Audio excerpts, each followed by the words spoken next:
भैया हो बाबा। अरे कौनो मेहरारू नया नया शादी भइल बा। कहाँ है भैया, तक पुरानी शादी हुई तो नए नए में बहन बड़ा मान जान हो। काहे कब का वो खुशी में पड़ी के अपने सखी से का कहा थी कहे भैया कुल का घटना दे हुई है। नादे सुनत सही। हाँ भैया कहा हम तो तार गईनी हो सुन बार पैनी हो। हम तो तार गईनी हो सुन बार पैनी हो। हम तो तार गईनी हो सुन बार पैनी हो। हम तो तार गईनी हो सुन बार पैनी हो। ये तुसी रहे लगा मारे सखी पियावा दुलारे। आय हाय रे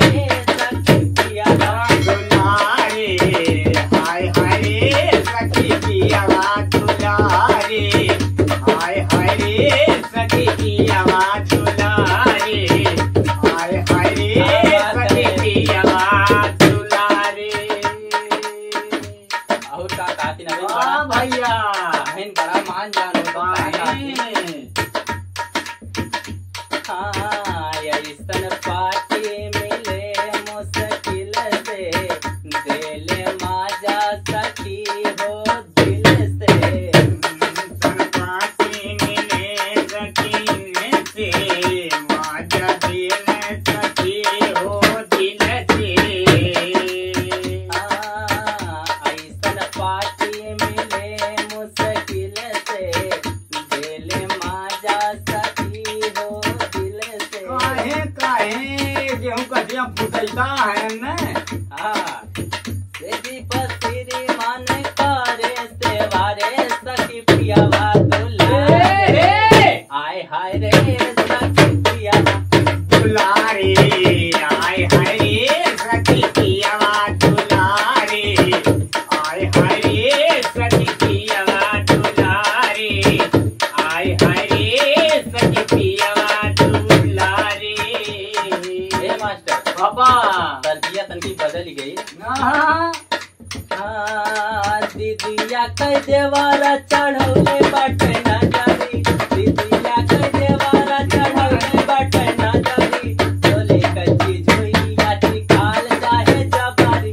चोली कच्ची झोई काल जाहे जबारी।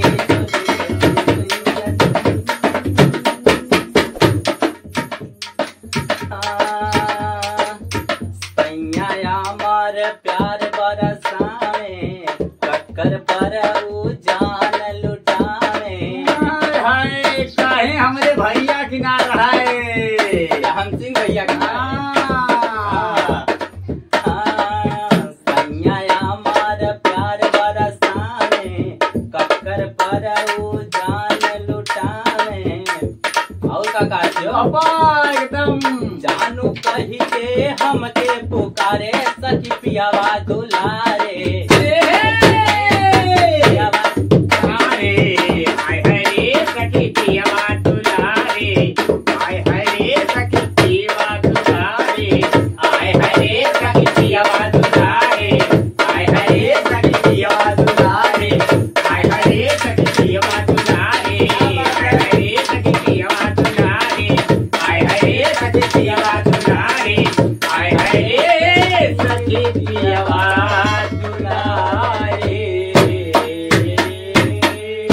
भले गेहूं कटाई के मारी नहीं।